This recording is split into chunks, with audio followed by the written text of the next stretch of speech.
again.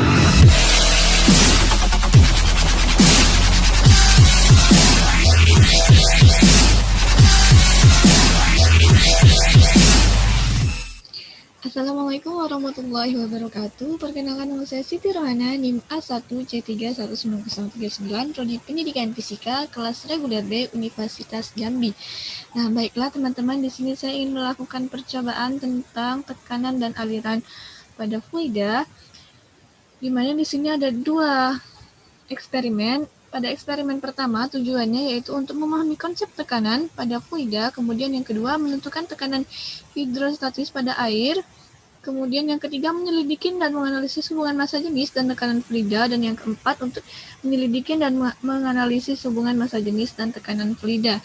Nah, langsung saja kita ke percobaan atau eksperimen yang pertama tentang tekanan. Kita buka dulu aplikasinya. Seperti inilah tampilan dari aplikasi PET, Fluid Pressure and Flow, di mana di sini kita pada pengukuran yang pertama yaitu pada tekanan atau pressure. Di sini terdapat kolam, keran air, kemudian ada pengukur tekanan. Di sini juga kita bisa memudahkan saya nanti dalam mengukur, kita aktifkan penggaris, kemudian grillnya. Nah, selanjutnya di sini kita bisa melihat densitas dari fluida, di mana densitas dari air ini sebesar 1000 kg per meter kubik. Dengan gravitasinya saya menggunakan yaitu 9,8 meter per sekon kuadrat. Di sini untuk tekanannya kita rubah ke ATM. Nah, jika sudah seperti ini, kita bisa melakukan percobaannya. Kita bisa menambahkan air untuk percobaan ini. Oke, sudah seperti ini di 1 meter ya. Nah, selanjutnya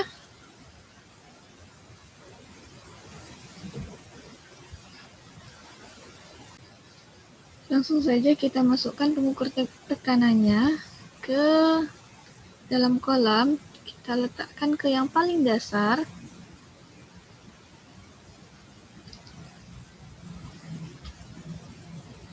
Kita lihat.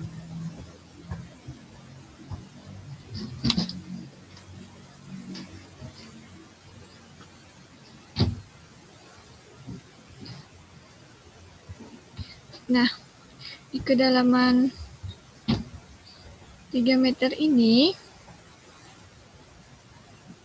kita mendapatkan nilainya sebesar 1,18 ATM. Kemudian untuk yang 2 meter sebesar 1,10 ATM, dan yang 1 meter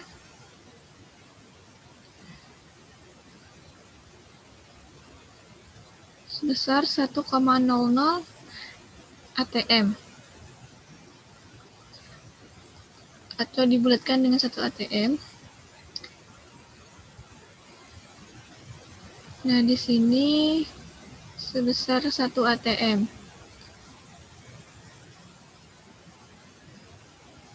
Kemudian kita coba untuk yang tidak ada airnya, kita kosongkan dulu baknya.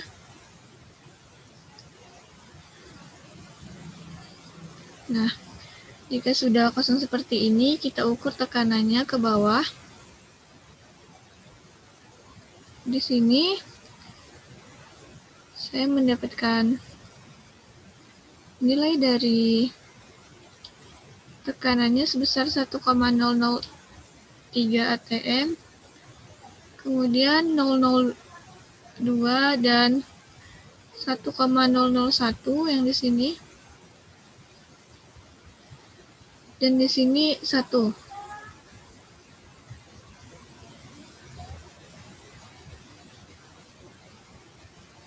Nah,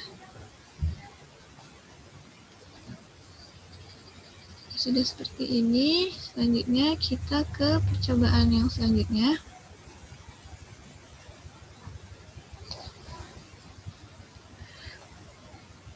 untuk menentukan tekanan hidrostatis pada air,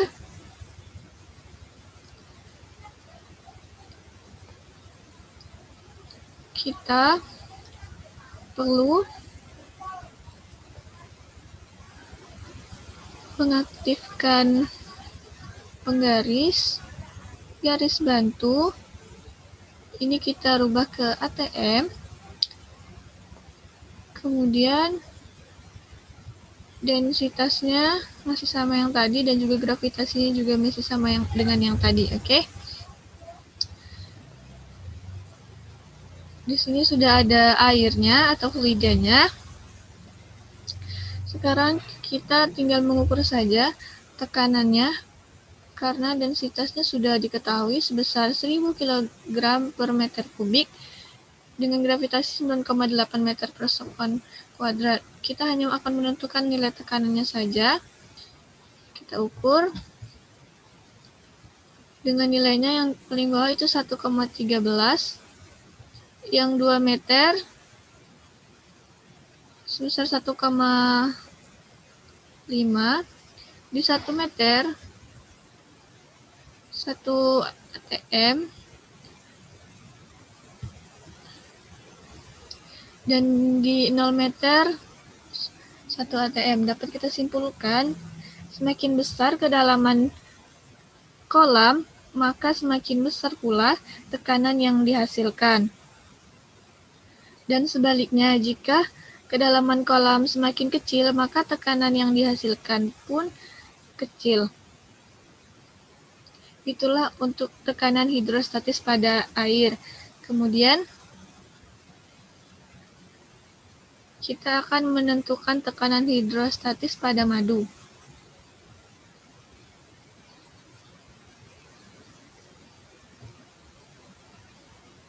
Kita geser ke madu, air tadi. Kita aktifkan penggaris dan garis bantu, kemudian kita akan ukur tekanannya. Yang paling bawah terlebih dahulu, yaitu sebesar 1,2 ATM untuk 3 meter. Untuk yang 2 meternya 1,07. Kemudian di sini 1,001 dan di sini 1. Dapat kita lihat di sini bahwa tekanan hidrostatis pada madu tadi hampir sama dengan tekanan hidrostatis pada air, yang mana di sini bahwa semakin besar kedalaman pada kolam, maka tekanan hidrostatis yang dihasilkan akan semakin besar. Pada air tadi 1000 kg meter kubik, itu dapat kita lihat bahwa tekanan yang dihasilkan itu besar, 1,13 tadi. Kemudian kita ganti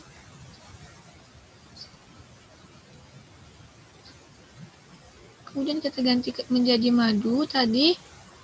Massa jenisnya menjadi 1420 km per meter kubik dengan kedalaman 3 meter. Tekanan yang dihasilkan tadi 1,2 ATM. Di sini tampak bahwa semakin besar massa jenis, maka tekanan yang dihasilkan juga semakin besar. Selanjutnya kita ke eksperimen yang kedua, di mana eksperimen kedua ini kita memiliki tujuan.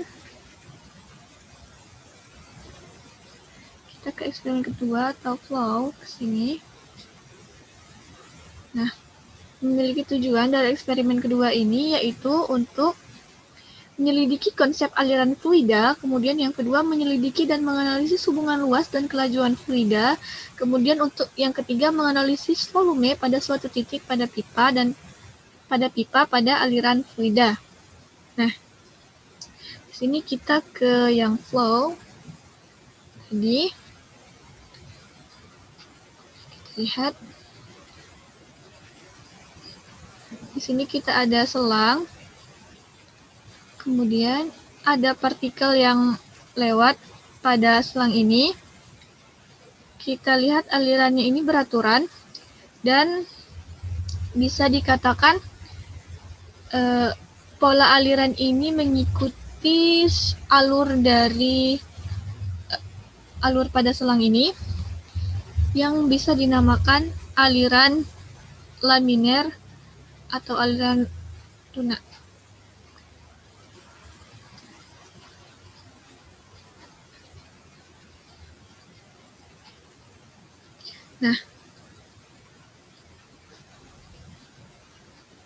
Nah, kalau ini kita tarik seperti ini,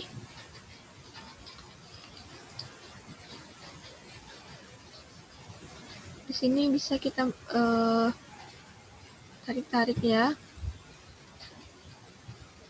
Bisa kita lihat partikelnya tidak mengikuti aliran garis yang ada pada selang, karena di sini selangnya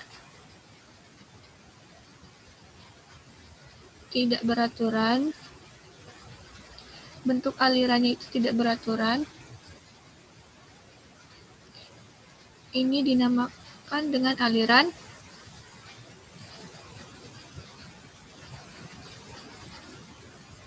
dari bentuk seperti ini, berkumpul ya seperti ini. Ini dinamakan dengan aliran turbulent. Kemudian tujuan yang kedua, kita akan menyelidikinya. Kita aktifkan penggaris.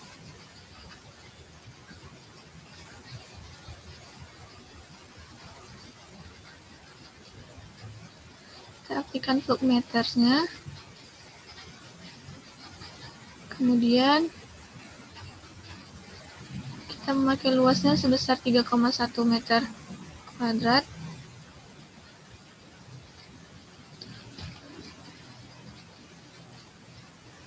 Kecepatan airnya 1,6 meter per sekon.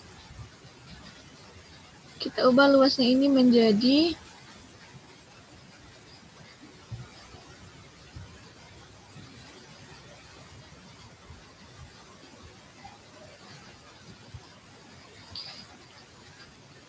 kemudian kita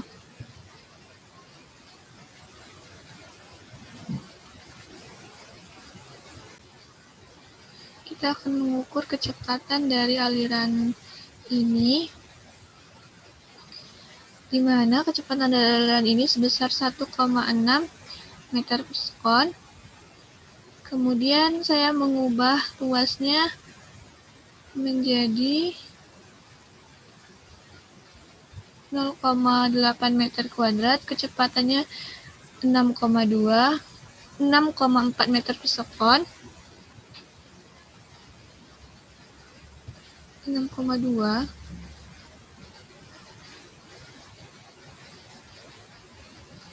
Kemudian di sini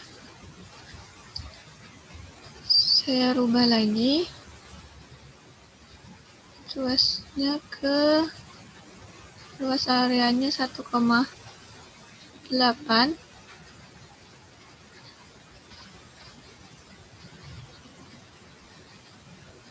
mendapatkan nilai kecepatannya sebesar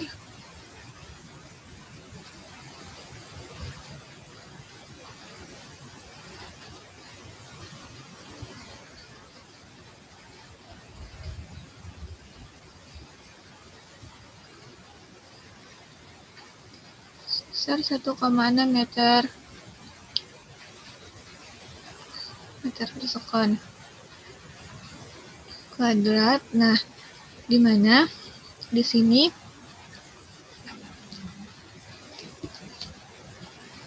dapat kita simpulkan hubungan luas dan kelajuan fluida. Semakin besar luas yang diberikan pada selang, maka semakin besar pula kecepatan yang dihasilkan. Mohon maaf, maka semakin besar luas yang diberikan pada selang, maka kecepatan yang dihasilkan juga akan semakin kecil. Pipanya ini masih kita rubah seperti ini, volumenya masih beraturan, jadi ini dikatakan masih konstan. Jika misalnya pipanya ini kita lengkungkan atau kita rubah-rubah seperti ini,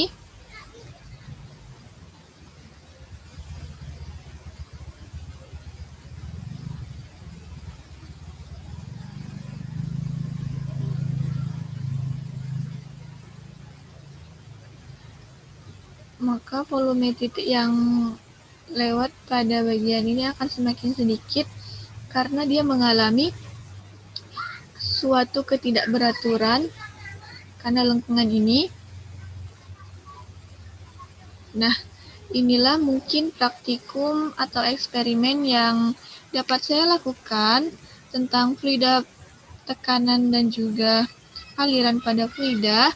Bila terdapat kesalahan, saya mohon maaf.